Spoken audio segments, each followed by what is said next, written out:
剧不剧透？可能会哦。课不课语？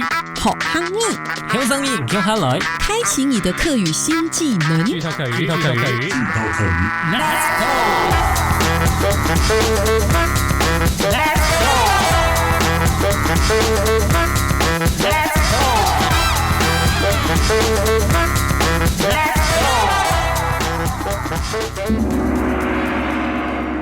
我发现啊，我生活中在近几年出现很多这种沉浸式体验，不管呢是艺术表演啊，或是展览啊，或是游戏啊，甚至教学，以及一部电影的推出，宣传上也要搭配一下沉浸式体验展。只要主打这个沉浸式体验，就很吸睛，会让人想要去体验一下，然后门票直接给它买下去，直接给它买下去，因为这是现在的趋势啊。沉浸式体验呢，就是指让人完全沉浸在某种情境中的体验，借着使用数位技术或环境，例如虚拟实境 VR、扩增实境 AR、混合实境 MR 或投影技术，听起来好像有点难。对啊，好多什么什么什么的，打造出接近现实的情境，使使用者呢体验时完全投入，产生共鸣。是说，为什么要在一开始的时候跟大家分享这个沉浸式体验呢？因为我觉得看电影也算是一种沉浸式体验。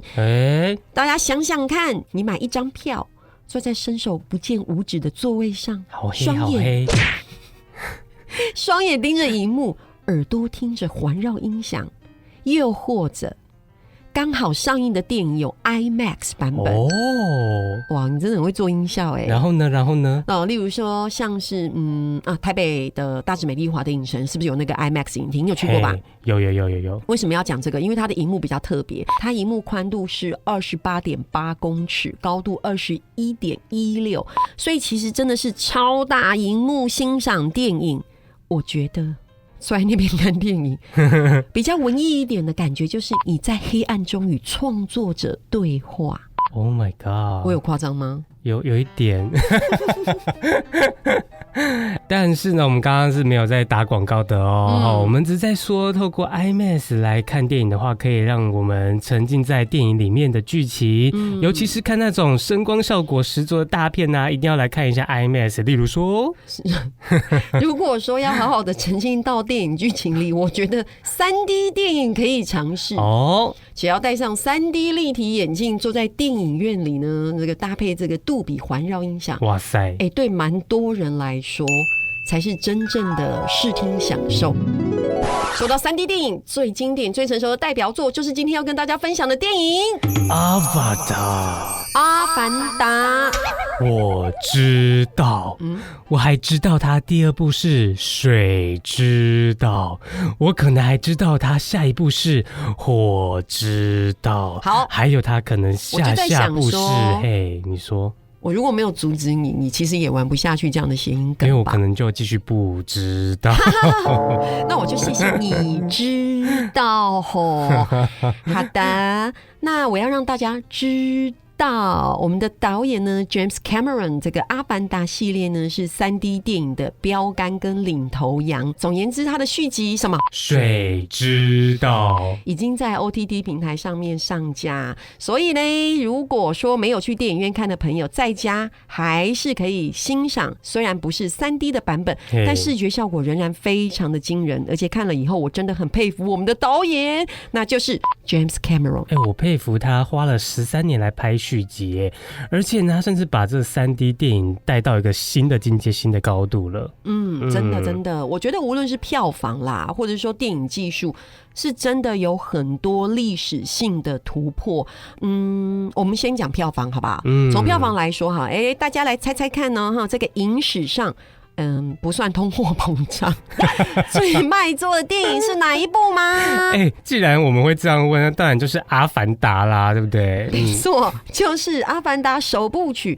它除了是 3D 电影的经典代表作之外，在2009年推出的时候，票房打败了蝉联12年的《铁达尼号》，也就是导演他自己打破自己的记录。直到2023年啊，全球票房第1名还是《阿凡达》首部曲哦，而且呢，目前《阿凡达》第2部曲《水之道》则是全球票房第3名。为什么要一直讲这个？意思就是说，光是全球卖座前5名，他一个人就包办了3名。补充一下哦，第2名呢是《复仇者联盟：终局之战》，第4名呢是《铁达尼号》，第5名呢是《星际大战：原力觉醒》。哇，简单来说呢，这个詹姆斯·科曼荣导演就是大家说的一直突破自我的那个男人。还有，我发现导演也是很爱用 Jack 的那个男人。什么意思？因为我此时此刻发现一件事我在查资料的过程当中，我就想说，不知道有没有人跟我一样，就是过了13年后才发现什么，知道吗？你不要弄那么神秘，我跟你讲，等一下讲出来没有什么你就知道。我觉得这个蛮有什么的，我觉得有关联性，就是阿凡达男主角的名字跟铁达尼号男主角的名字一样是 Jack 呢。哇塞，好惊人的发现哦！哇，这个你也能连。虽然2个男主角呢长得不一样，但是都叫做 Jack， 不知道大家有没有发现？哇，我真的是过13年才发现这件事哎。你真的好厉害哦！那你还记得铁达尼号的那个 Jack Dawson 是谁演吗？里奥纳多·皮卡丘。你这蛮讨人厌的。皮卡丢。好，阿凡达里面的是 Jack Sully， 不一样，好不好？姓氏不一样嘛，对不对？真的算你狠我要进入到今天的重点，就是我今天要来跟大家分享，就是阿凡达 Jack Sully 的故事。他在第2部《水之道》到底发生了什么事情呢？ Let's go！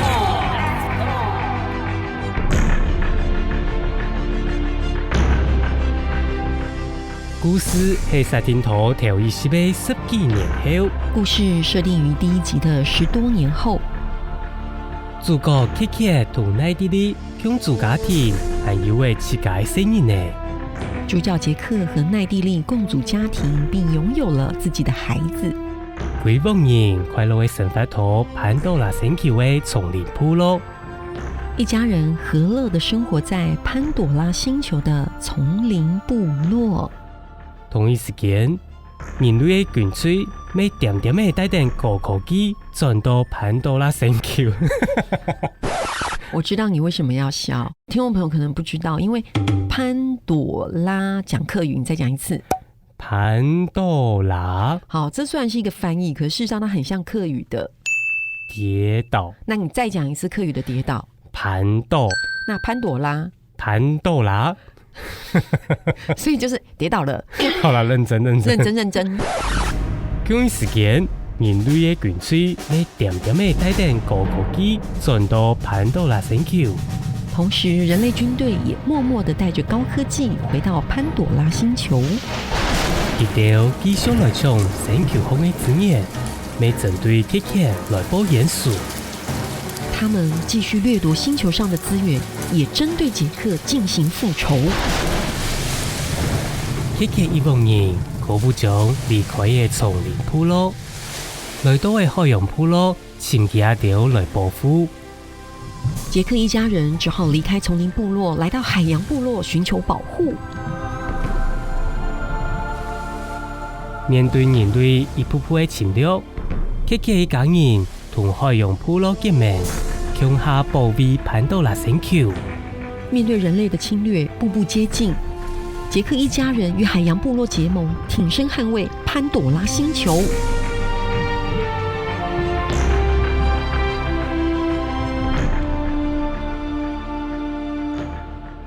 在《阿凡达》系列的电影中呢，我们的人类就是最大的反派。真的，还记得第1部《阿凡达》首部曲里面呢，人类为了要开采珍贵的矿物，军队大规模的破坏丛林，还有部落，甚至让许多的动物都无家可归，还引发了部落的反抗。那到了第2部《水之道》，人类呢又给我卷土重来，还继续用破坏跟耗损的方式来掠夺潘朵拉星球的资源。剧中呢，我印象最深的就是地球人想要去掠夺一种在潘朵拉星球才有的神奇物种——图鲲。哦，对对对，它呢就是被设定是一种很有灵性又很聪明的海洋生物，就像地球海洋里面的鲸鱼一样。图鲲呢跟纳美人的互动，我觉得他们就像是人一样，但是呢，他们在潘多拉星球被人类猎杀的时候，我真的觉得那个情节很令人心碎。为什么人类要这么坏坏？我想会有凯翔刚刚讲这样的设定，是因为James Cameron 导演一直很关心地球资源永续的议题。我看他之前在某个受访中有提到，他认为人类为了经济效益一直在破坏自然环境，因此呢，把人类这种贪婪破坏的形象就直接设定在电影里。导演在访问的时候，他有说，他说他拥有几十年来的潜水的经验，他亲眼看到海洋是如何因人类的存在而遭受苦难和衰败。所以呢，水之道的剧情里可以看到导演对海洋生态的担忧我其实也很担忧，以及人类呢与环境呢要如何共存的一种反思。看阿凡达，当然我们可以看到很多漂亮的画面，然后会看到很多在技术上的突破。如果回到剧情的话，你刚讲那一段真的是很重要的重点。我尤其很喜欢图鲲跟 Jack 二儿子 Locke 之间的互动。他跟那个图鲲沟通的时候会用那个手语，或是直接跟他对着他说话。但无法说话的图鲲都会用那个2颗眼睛一起看着 Locke， 用一些很像那个鲸豚叫声的声音回应Locke， 心灵会相吸的感觉。对，我不晓得你有没有记得当那个 Locke 帮他把鱼叉拔掉的时候，那个图鲲回应的感谢眼神真的很令人难忘。对我来说，我自己觉得这一段剧情跟这一段情节真的是凝聚观众情感的一个核心。没错，我还记得呢，那个电影里的这个 Locke 啊，他跟图鲲在海洋一起开心游泳的时候，图鲲呢还会故意的对 Locke 用气孔去喷水，然后你也会让 Locke 呢踩在他背上。我就觉得好希望有一天能交到这种跨物种的好朋友虽然是这样乱想象哈，但是呢，还记得我小时候看那个《微鲸闯天关》，主角可以跟鲸鱼非常亲密的那种感觉，真的很棒。应该也是很多人的梦想吧？还是只有我？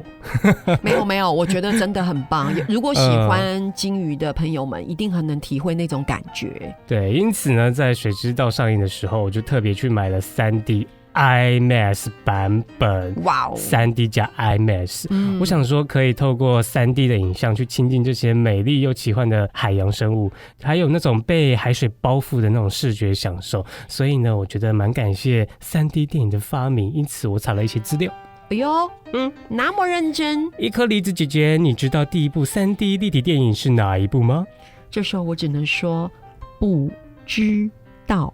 我查到的第一部呢，完全不想让你猜直接公布答案。我查到第一部呢是黑白默片，它是一部默剧就是1922年的 The Power of Love， 它只有35分钟左右，但是呢这一部片呢太久了，年代久远，它连底片都找不到了。还有另一部最早在院线上映的 3D 彩色电影是1952年的《非洲历险记》，它的海报上的宣传口号就是狮子坐在你腿上，女郎躺在你怀里。真的是又复古但是又好有感觉，这样的宣传口号就是要让观众觉得很逼真，身临其境。所以 3D 电影会特别强调画面就贴近观众的逼真效果，例如会设计那个刀枪情节，有没有人向观众，就凸显那个影片的 3D 效果。但是我觉得无论如何，阿凯翔讲的这2部古董级的 3D 电影画面的效果肯定不是很好，因为我也没看过。但是呢，我看早期的资料啊，就是 3D 画面呢会透过后制制造一些假的景深，去强化立体度。那因为呢是不自然的这种深度，所以呢会让双眼产生不舒服的感觉。那看久了呢，就会有头晕的现象不过现在欣赏 3D 电影不用那么辛苦了啦，也比较不会头晕。我觉得这就要谢谢感谢西蒙那位突破自我的那个男人导演，那个男人与 Sony 公司一起改良出一种双镜头的立体摄影机。哇，什么意思？我跟你讲，就同一台摄影机 OK， 具有一左一右的2颗镜头，目前为止可以听得懂齁。那左右镜头之间的距离呢，与人的2眼距离相同，跟得上吗？也就是说，他用了只有一台摄影机就可以拍出这种效果。对对对，就一台摄影机2颗镜头，然后拍摄的时候完全同步。而且播放时候啊，也是跟一般电影院不一样，某用啊，我们一般去看的数位电影院有没有，都只有一台放映机从座位后方把电影画面投影到前面的大荧幕上，对吧？哦，对，是。不过播放 3D 立体电影的时候比较不一样，它需要2台特殊的放映机，注意哦，必须要2台放映机完全同步播放，把电影画面投射在前面的大荧幕上，然后再搭配 3D 眼镜，这样才能让我们欣赏真正的 3D 影像。所以呢，在当时呢，它掀起了一股 3D 的电影风潮。那其实在台湾呢，也有推出几部 3D 电影啦，例如说像是霹雳布袋戏的电影《奇人密码》。你真的蛮厉害的。还有呢，查资料的。还有呢，演唱会呢也有加入 3D 电影的行列，例如说那个五月天的音乐 3D 电影。3DNA，除了有剧情，然后还会去穿插一些演唱会的片段，那欣赏起来就像是一场 3D 立体演唱会，大家呢就可以直接在家里就可以看 3D 演唱会了。不过我真的要接着讲，就导演这次拍摄展现了更细腻的动态捕捉技术 motion capture， 这是一种目前业界相当成熟的技术，透过感测器捕捉人体的动作、脸部表情，结合无线传输，这种即时记录捕捉到的动态。导演在水之道呢，使用的是更细致的感应器，也就是脸部感应的点更多也就是贴在那个演员脸上的那个点点，是不是？对，超多的，因为他要及时捕捉演员脸部那种细部的表情，让他们任何一个眉毛的动作或是那个嘴角的弧度都可以精准的合成在那个娜美人的脸上。好酷哦！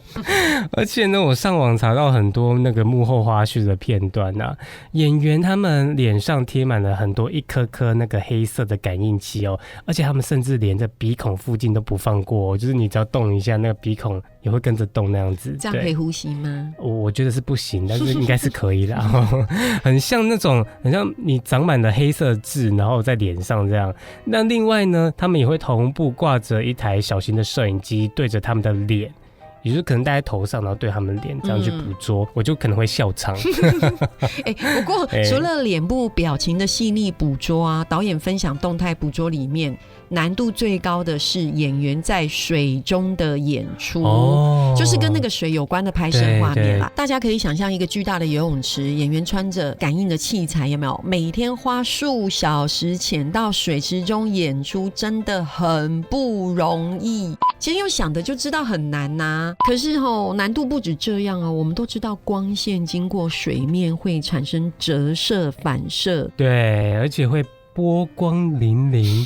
水光潋滟，好像什么你中文很好对啊，因为神奇宝贝里面都有演都有这个招式好，反正就是光经过水面会产生折射跟反射啊，这些我们平常都觉得很 romantic 的这种反射与折射光啊，在导演拍摄水之道的时候都是很头痛的问题。首先呢，这个水中的亮度要够亮才拍得到演员的动作跟表情，对吧？这没问题。那当演员呢又贴满那个动态捕捉感应器潜入水中拍摄的时候，摄影棚会打光，这些也很能够理解。那这些光跟水池的水就会产生很多的反射跟折射，那这些你刚刚说那个什么波光粼粼是不是？波光粼粼就会干扰这个动态捕捉 motion capture 的传输，所以这样就会让动态捕捉的难度变得很高。所以呢，为了要克服这一点呢，导演呢他就用了一个小技巧，他在水面上呢会先铺一层半透明雾面的塑料小白球，来阻隔打到水面过多的光源，然后水底呢也能够保留足够的亮度，这样就可以顺利的捕捉演员的水中动态。对，不止这样哦，导演还花了很大的心力在制作各种水的动画效果。我觉得有看电影的一定都知道我在讲什么，因为那都是动画，不是真的，所以导演一定要花很多的这个力气在技术上做突破。那我刚刚讲的是水的动画效果，对不对？像是主角在水中游泳的水花，在水上航行的船制造出来的水波，更别说还有各种的波浪，水底下的水流、气泡、海水的清澈感跟浑浊感。哇塞，好多水！对，海洋的那种渐层的颜色等等等啊。为了因应电影中这么多水的样态，听说制作团队还研发专用的运算软体进行动画合成。光是演员跳到水中带来的气泡，就有一套专门的运算软体。有了这些逼真的小细节啊，才能让电影中这种千变万化的水有真实感，也有美感哦。所以大家有兴趣也可以上网找找《阿凡达》系列精彩的幕后花絮来看。没错，而且看完《阿凡达》系列的幕后花絮呢，我真心觉得 3D 电影真的很烧钱，而且很花时间呢。真的，你看你刚刚讲那个做那些水，哇，要做到这么精美精致，然后又有各种水的样态，很难呢，很难。对，像我本人呢不太会游泳，但是透过《阿凡达水之道》的这个 3D 加 IMAX 版本，我也可以感觉到自己跟主角们一样，就是可以骑乘各种海底生物，然后在海里面呢畅快游泳，很棒。然后听说呢，伊克里子姐姐你很会游泳哦。怎样？我是想说，你要不要去试镜一下呢？有看报道说他们还会拍好几部曲的样子哦，所以我想说你应该很会憋气，是不是可以去试试看？所以重点是憋气是吗？不过说真的，你知道我们在刚刚前面是不是提到铁达尼号的 Jack？ 有提到 Jack。 对，因为我现在要讲的是铁达尼号的 Ross 凯特温斯雷。对，他在水里拍摄的时候憋气可以长达7分钟，是所有演员中憋气时间最久的。是说你应该知道凯特温斯雷有演水之道吧？我知道，但说真的，其实我一开始不知道，我是后来才知道，因为你知道里面全部都化身成纳美人了，蓝蓝的，对不对？这样谁知道嘞？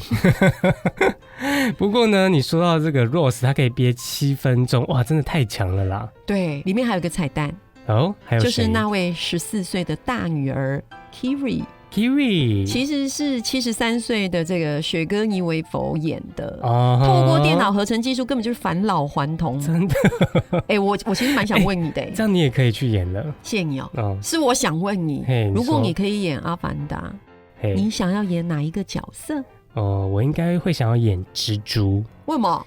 因为呢，他是少数主要的演员中，就是用真面目来跟大家见面的，所以呢，只要我去演的话，大家就会认得出我演阿凡达水之道。而且他也不用去海洋部落接受什么游泳啊，还有潜水的训练啊，我觉得压力比较小。我觉得你真的很敢呢。不过你分析的真的很务实。如果是我的话呢，我要演纳美人，因为大家不会看到我真的脸，我比较有安全感。不过我也很确定你应该不会去演。对。但为了让你融入阿凡达的海洋部落，我们今天要带你跟大家来分享跟水有关的客语。首先片名叫水之道，那你知道水的客语怎么说？我先来好不好？好。海陆腔水，四线腔就是水，游泳就是游水。那刚刚学了水，那游泳就是海陆腔秋水，四线腔就是秋水。那如果不会游泳，那我就玩水，可以吧？玩水的客语很好玩呢，搞水就是搞水，四线腔就是搞水。有些人呢只想泡在水里，就是浸在水里，所以泡水的客语呢，海陆腔就是浸水，浸水。四线腔就是浸水。学会了水、秋水，来学句子。天气这么热，要去游泳吗？海陆腔，天气暗热，要去秋水吗？四线腔就会说天气暗热，要去秋水吗？你会游泳吗？海陆腔，你会秋水吗？四线腔会说会秋水吗？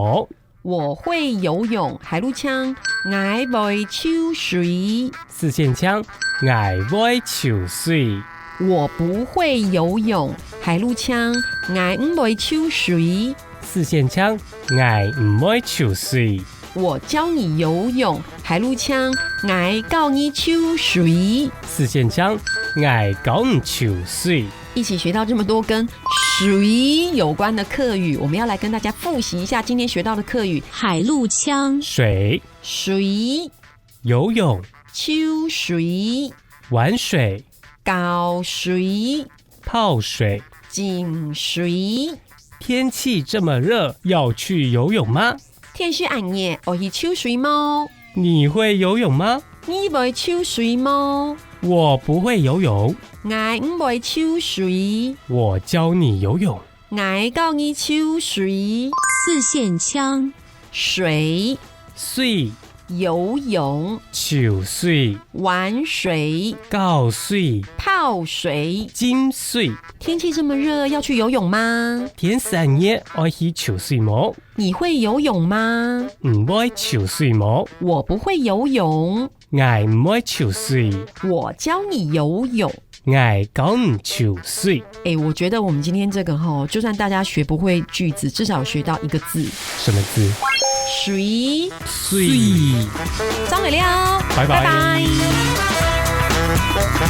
拜。